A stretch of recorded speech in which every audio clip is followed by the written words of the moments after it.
Olá, estudante. Esse é o nosso quinto módulo da disciplina de Física. Nele nós vamos tratar a descrição dos movimentos que nós estudamos até aqui. Iniciaremos nessa descrição dos movimentos com base nas leis de Newton. Então, o objetivo desse módulo é apresentar as leis de Newton para vocês, mostrar como é que ela explica, né, os movimentos que nós temos estudado até aqui, e como é que nós podemos analisar, né, outros tipos de movimento com base nas mesmas ideias, né, das teorias das leis de Newton. Para a gente começar, então, nós vamos falar a respeito, primeiramente, do que é uma força, para nós entendermos, né, como é que Newton vai explicar os movimentos. Então, eu queria que você entendesse, por enquanto, a força como uma ação que é capaz de produzir pelo menos uma dessas três coisas. Ou ela vai produzir mudança de movimento, ou ela vai produzir deformação, ou ela vai produzir equilíbrio. Nós estamos habituados, né, no nosso dia a dia, em bastantes situações do nosso cotidiano, a ter convívio com a força, aplicarmos forças, recebermos forças, mas para a compreensão do contexto físico, né, dos eventos que nós vamos avaliar, é necessário a gente entender que a força vai ser essa ação capaz de produzir esses efeitos que foram mencionados aqui. Então, toda vez que um objeto mudar o seu estado de movimento, seja passando do repouso para um movimento, ou do movimento para o repouso, ou de um tipo de movimento para outro tipo de movimento, isso vai acontecer devido à atuação de uma força que produzirá nele uma aceleração. Uma outra possibilidade, né, para a atuação da força é que, ao invés de produzir mudança no movimento, que ela produza deformação.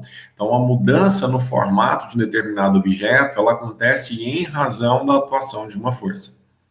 O terceiro caso, né, seria a produção de um equilíbrio, quando nós verificamos que o sistema permanece em equilíbrio, estando esse sistema, né, submetido à ação de uma força externa, é porque deve existir ali uma outra força ou um conjunto de forças cancelando a ação dessa força externa que foi aplicada. Então, não há como nós estabelecermos o equilíbrio de um sistema submetido à ação de uma força externa sem que haja uma outra força compensando a ação dessa primeira. Então, para nós fecharmos, né, assim, uma ideia inicial do que é força, a força vai ser toda ação capaz de produzir mudança de movimento, deformação ou equilíbrio em um sistema. Se nós analisarmos, né, um exemplo prático, uma aplicação, né, visual daquilo que nós estamos mencionando aqui, eu queria que você pensasse, então, num objeto que está preso, né, a uma mola, e essa mola presa a uma superfície de apoio, né, uma parede, né, e apoiada no chão, e nós vamos executar uma força sobre esse objeto. Então, a primeira condição que nós podemos fazer é, uma vez que você atua a força nesse objeto que antes estava em repouso, apesar de estar em contato com a mola, é que você vai colocá-lo em movimento. Então, ele está inicialmente parado, e a partir do momento que você aplica um determinado valor de força, é possível que esse objeto entre em movimento. Então, o objeto de massa M1 começa a se movimentar para a direita e a mola vai sendo deformada. Então, observa aqui, a primeira análise que nós fazemos é de que essa força produz um movimento desse objeto. Quando esse objeto se movimenta, ele também aplica uma força na mola. E a mola está sofrendo uma mudança no seu formato, né? Ela está sendo, nesse caso, comprimida. Então, essa compressão acontece em razão da força que foi aplicada. Então, a força, nesse caso, está produzindo uma deformação. Uma terceira situação possível seria, agora que eu desloquei, né, o objeto, que eu coloquei ele em movimento, que eu deformei a mola, eu quero manter essa mola deformada e manter esse objeto em repouso. Então, eu continuo aplicando uma força para compensar aquela força que a própria mola vai fazer, no sentido de restaurar o seu tamanho natural. Então, se nós abandonássemos esse objeto, né, soltássemos ele depois da compressão da mola, o que a gente ia perceber é que a mola volta ao seu tamanho natural, e ao voltar ao seu tamanho natural, ela empurraria o bloco M1 para a posição original dele. Como, né, nós vamos continuar exercendo uma força no objeto de massa M1, o sistema agora vai permanecer em repouso com a mola deformada. Então, observa que nesse caso, o objeto de massa M1 ele está em equilíbrio, ele não vai se movimentar porque ele está em repouso, e ele não vai se movimentar exatamente porque a força que nós estamos fazendo é compensada por aquela força que a mola está fazendo.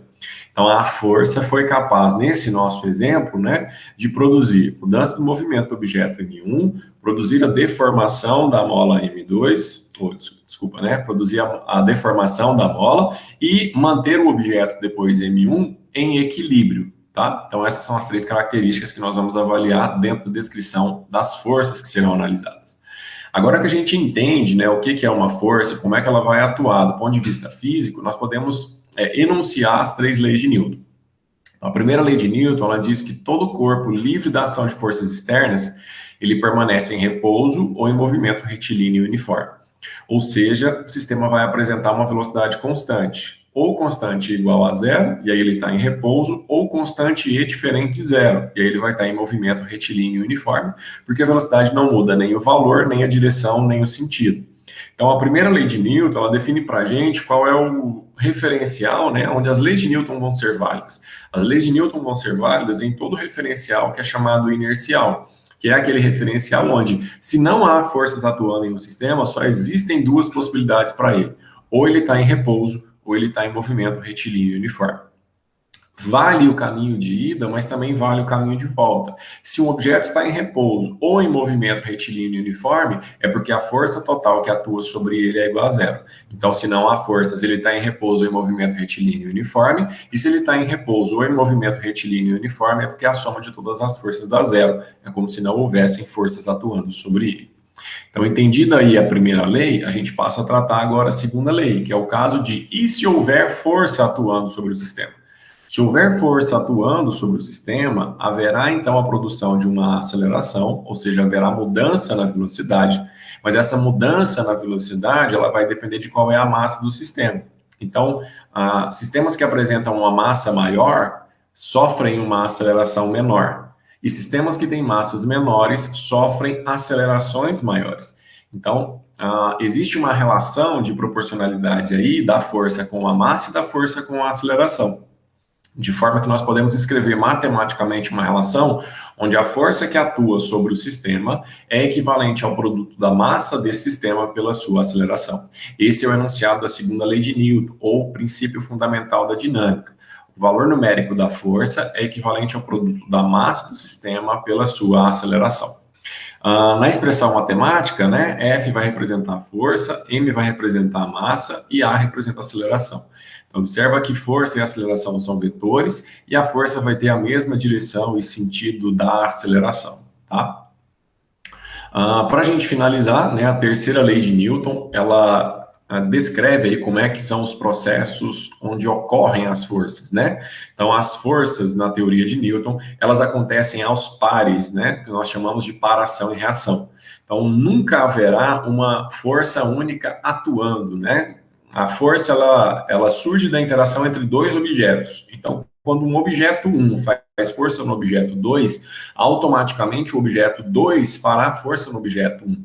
Então, haverá sempre aí um par de forças. A força que 1 faz no 2 e a força que o 2 faz no 1. Esse par nós chamamos de paração e reação, porque toda vez que a ação for criada, será realizada também, né? Existirá aí automaticamente, simultaneamente, essa reação. A característica entre essas duas forças é que elas têm a mesma intensidade, ou seja, o valor numérico das duas é o mesmo.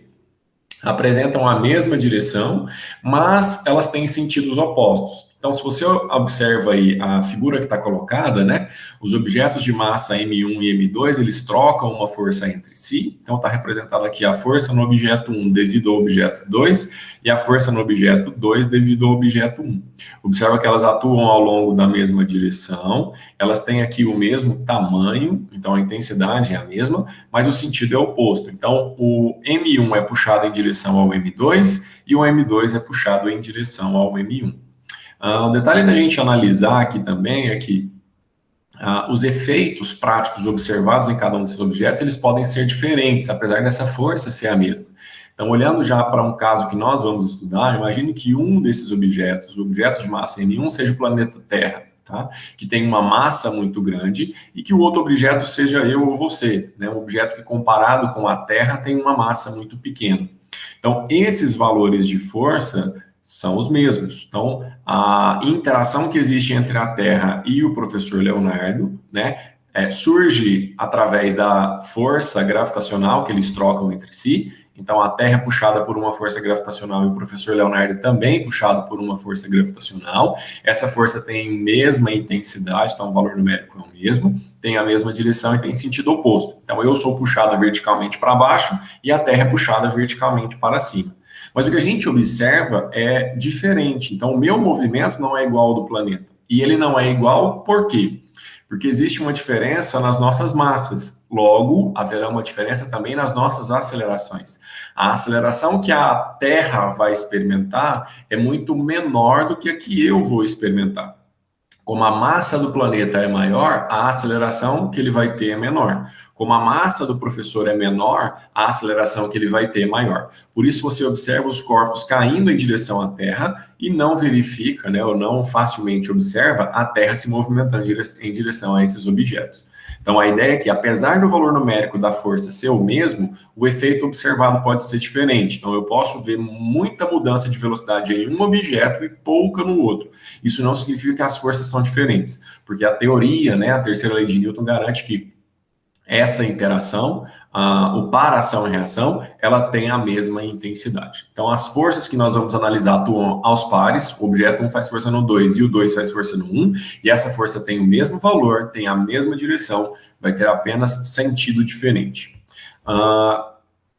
Em ideias gerais, esse é o contexto, né, das leis de Newton, e o que nós vamos fazer a partir de agora são aplicações dessas leis, né? Então, nós vamos aplicar a primeira lei de Newton para os sistemas onde há repouso ou movimento retilíneo e uniforme, vamos aplicar a segunda lei de Newton nos sistemas onde houver algum tipo de aceleração, mudança de velocidade, né, mudança de movimento, e a terceira lei de Newton para interações entre dois ou mais objetos. Lembrando que essas análises serão feitas aos pares, né? Então, mesmo que haja mais de dois objetos no sistema, a gente vai tratar ele de dois em dois.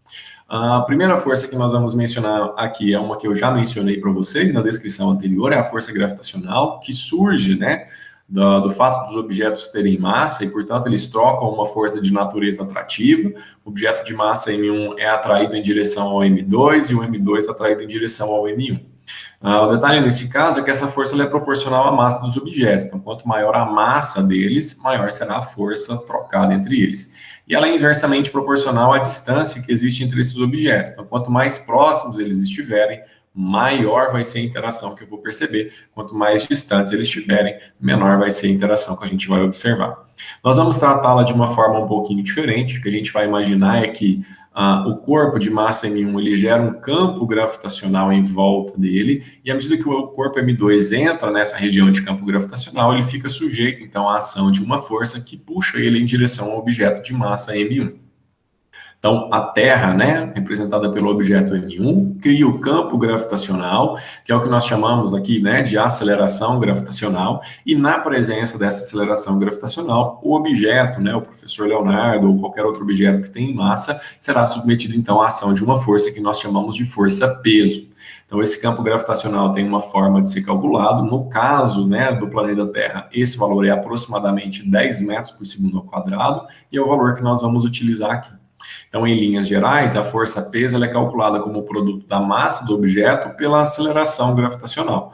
Uma expressão que nós já conhecemos, né? Peso é igual a massa vezes gravidade, onde no caso do planeta Terra, essa aceleração gravitacional vale 10 metros por segundo ao quadrado.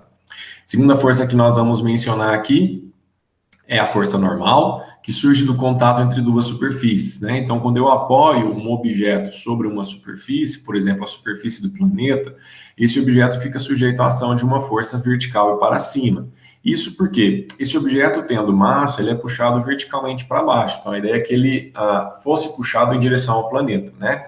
Mas como ele já está em contato com a superfície do planeta, não tem como ele continuar movimentando para baixo. Então, a superfície do planeta exerce nele uma força orientada para cima, que cancela, né, a força-peso e, portanto, o objeto permanece em repouso. Então, veja que, para que o sistema permaneça em equilíbrio, né, é preciso que haja força-peso atuando para baixo e uma força orientada, nesse caso, verticalmente para cima, que vai ser a força que surge do contato entre essas duas superfícies e, portanto, chamada de força normal. Uma terceira força que nós vamos utilizar e aplicar aqui é o que nós chamamos de força de tração ou força de tensão. Ela é uma força que surge, né, quando você utiliza um fio, um cabo, uma corda, e ela transfere a força de um ponto de aplicação até outro. Então, eu poderia amarrar, por exemplo, esse objeto de massa M com uma corda e fazer uma força nessa corda, puxando ela, né, com os meus braços ou com o auxílio de algum outro equipamento. A ideia é que eu vou fazer a força no fio e quem faz a força no objeto é o fio. Então, essa força feita pelo fio é o que nós chamamos de força de tração ou força de tensão. Diferentemente da força peso, né, e de forma parecida com a força normal, não há uma expressão matemática para a gente calcular a força de tração diretamente. Então, nós vamos calcular tanto a força de tração como a força normal com análises da situação que é apresentada para nós. Então, a partir da análise do contexto que está acontecendo, nós vamos conseguir obter os valores de força normal e de força tração. Tá? A força de tração, ela tem duas características importantes. Uma delas é que ela atua na direção do fio. Então, a direção de atuação dessa força é na direção do fio, e ela tem sempre o sentido de puxar, nunca de empurrar, tá?